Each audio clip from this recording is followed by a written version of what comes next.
মাননীয় প্রধান উপদেষ্টার কাছে যদি সত্যি এটা বলে থাকেন, তাহলে আপনার কাছে আমি প্রশ্ন, 1 বছর 3 মাসে কত লোক সন্ত্রাসীর কারণে জীবন দিতে হয়েছে? দেশে অশান্তি সৃষ্টির প্রয়াসের পেছনে একমাত্র শক্তি আওয়ামী লীগ আর ওই ভারত। 5 বছর ক্ষমতায় থাকা বড় কথা নয়, আরো 25 বছর ক্ষমতা থাকা বড় কথা নয়। 16 বছর তো হাসিনাও ক্ষমতায় ছিল। বেঙ্গলের অবস্থা তো করুন কেন? পাহাড়ি অঞ্চলে অশান্তি কারা সৃষ্টি করছে, এটা খুঁজে বের করতে হবে। 5 বছর ক্ষমতায় থাকা বড় কথা নয়, আরো 25 বছর ক্ষমতা থাকা বড় কথা নয়। 16 বছর তো হাসিনাও ক্ষমতায় ছিল। ক্ষমতা থাকা অর্থ জনগণের স্বার্থ জলাঞ্জলি কোনো কাজ হচ্ছে কিনা সেটা দেখা, বাংলাদেশের মানুষ সুখে আছে কিনা সেটা দেখা, বাংলাদেশের মানুষ ক্রয় ক্ষমতার মধ্যে তার নিত্য প্রয়োজনীয় জিনিস কিনতে পারছে কিনা সেটা দেখা, বাংলাদেশে আইন শৃঙ্খলার পরিস্থিতি ঠিক আছে কিনা সেটা দেখা, বাংলাদেশের ব্যাংকগুলোর অবস্থা কি সেটা দেখা, বাংলাদেশের 16 বছর যে দুর্নীতি স্বজনপ্রীতি, এর সাথে 10 বছরে যে স্বজনপ্রীতি, যে স্বৈরাচারী কায়দায় দেশ পরিচালনা হচ্ছে সেটা দেখা। তাহলে আপনাকে ছাত্র জনতার মুগ্ধ ওয়াসিম খোকনের যে রক্তের বিনিময়ে শয়ে লোকের আত্মত্যাগের বিনিময়ে 5 আগস্ট যে সংগঠিত হলো, হাসিনা চলে গেল, আপনি 1 বছর আজ কয় মাস ক্ষমতায়, এখন আপনার উপর এত চাপ জনগণ কেন দিচ্ছে আপনাকে 5 বছর রাখার জন্য? এখান থেকেই সেনবাগ জাতীয়তাবাদী ফোরামের পক্ষ থেকে, অর্থাৎ সেনবাগস্থ এই ফোরাম থেকে আমি আপনাদের মাধ্যমে মাননীয় প্রধান উপদেষ্টার কাছে যদি সত্যি এটা বলে থাকেন, তাহলে আপনার কাছে আমি প্রশ্ন, 1 বছর 3 মাসে কত লোক সন্ত্রাসীর কারণে জীবন দিতে হয়েছে? আপনি আওয়ামী লীগের কত হাজার হাজার কোটি টাকা বিদেশে পাচার করেছে, সেটা কত টাকা আনতে পেরেছে? ব্যাংকগুলোর অবস্থা তো করুন কেন? আপনি তো একজন গ্রহণযোগ্য ব্যক্তি, আপনাকে সম্মান করি, শ্রদ্ধা করি, আপনার প্রতি আত্মবিশ্বাস আছে বিধে আমাদের দল এখনো বলে যে কোনো বিষয় হোক আপনার সাথে আছি, থাকবো।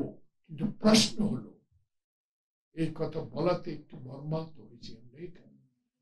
আপনি তো গ্রহণযোগ্য ব্যক্তি, আপনি দেখেন তো 1 বছর কয়েক মাসে আপনি বিদেশে যখন গেলেন কত টাকা এই দেশে ইনভেস্ট হলো, কত টাকা আনতে পারলেন, আপনার এত বন্ধু, এত গ্রহণযোগ্য। তাহলে আরো 5 বছর যদি আপনাকে জনগণ রেখেই দেয়, তাহলে কি 1 বছরের মতোই চলবে? আমি বুঝি নির্মাণের শিল্প, সালাম স্টিল বোঝে ডিউরেবিলিটি। সালাম স্টিল, মোস্ট ডিউরেবল স্টিল। এই বিষয়গুলো আরো গভীরভাবে আমাদেরকে দেখতে হবে। আমি আমাদের দলের মুখপাত্র রিজভীর এই কথার সাথে একমত করি। এমন কথা বলা যাবে না নির্বাচনের 3 মাস আগে, যেখানে পাহাড়ে অশান্তি, যেখানে দুর্গা পূজাকে নিয়ে অনেক অশান্তির সৃষ্টি হয়েছে, যেখানে আমাদের প্রধান উপদেষ্টা একজন সম্মানিত ব্যক্তিকে কলকাতার পূজা মণ্ডপে যেভাবে অপমানিত করা হয়েছে, কেউ কেউ এটা আমরা গ্রহণ করতে পারি। যে যেভাবে বলুক না কেন, আপনারও উনি একজন গুণী ব্যক্তি, ওনাকে নিয়ে কলকাতায় পূজা মণ্ডপে এগুলো করা কি ঠিক হয়েছে? তাই আমি মনে করি বাংলাদেশের ইতিহাস করুণ ইতিহাস।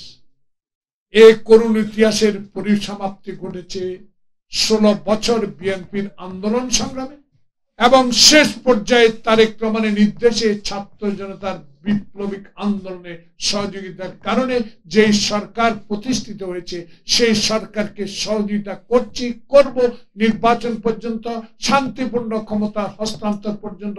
যে দলেই 1991 সালের মতো একটা নির্বাচন যদি এদেশে অনুষ্ঠিত হয়, সেই নির্বাচনে যেই দলেই সংখ্যাগরিষ্ঠতা অর্জন করুক না, সংসদে যাক, সেই দলকে আমরা সমর্থন। এই ফ্যাসিস্টের হাতকে আরো শক্তিশালী না করার জন্য আমাদের যে ঐক্য, সেই ঐক্যকে আরো জোর করা ধরে রাখবে।